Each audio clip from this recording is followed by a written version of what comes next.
After this announcement just last week, triathlon will never be the same. On the 12th of December, the PTO announced the biggest triathlon revolution of probably the last 10 years. In 2027, they will enhance their relationship with World Triathlon and will drastically change their race calendar for that season. The calendar will consist of close to 100 races, with CEO Sam Renouf saying in the Pro Tri News podcast that every race will be broadcast live.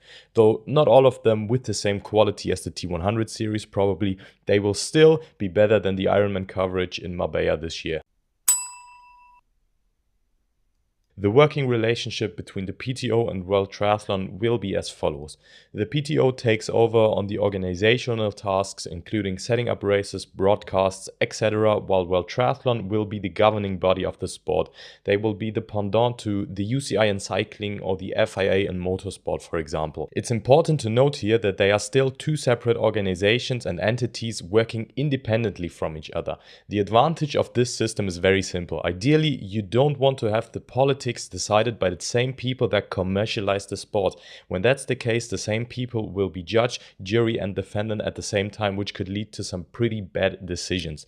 The races though, they will consist of 3 different categories, which we will now take a closer look at. The T100 will still remain in the program and will most likely be somewhat of a cornerstone, especially in the first few years, as it's already a well-established distance and also a well-established product. Many details are not yet known to the public, but as far as we know today, we will have the same multi-event calendar crowning our overall world champion. By the way, this will be the only officially recognized world championships in the sport of triathlon, so this is actually worth almost nothing in the eyes of World Triathlon. How many races for men and women and the scheduling will be made official in the future, maybe even already in the Q1 of 2026. The second distance is the T50. On the question of how exactly the distances will look in this new format, the PTO left us hanging, but we know that this race format will replace the current WTCS series, meaning that it will be most likely drafting legal short course racing with, again, the only officially recognized world championships in the sport. Over the past years or so, short course racing has struggled a bit with their growth and general success with the fans and media, and therefore I think this T50 rebrand could potentially mean a new change and making the short course story a successful one again. One level below T100 and T50, the Challenger Series will be putting on a lot of races over the globe. By taking over the races that we now know as the Triathlon Cups, as well as putting on some completely new ones, this series will feature a direct pathway towards qualifying for their respective world championships. Something that's not known yet is how exactly this qualification process will look like. Maybe it will be like Ironman, where every race will feature some number of slots for the Kona quali. Maybe you need to place good in a sort of general classification, which could mean that you need to do more than one race to have any chance of making it to the world championships. But that again is not known yet.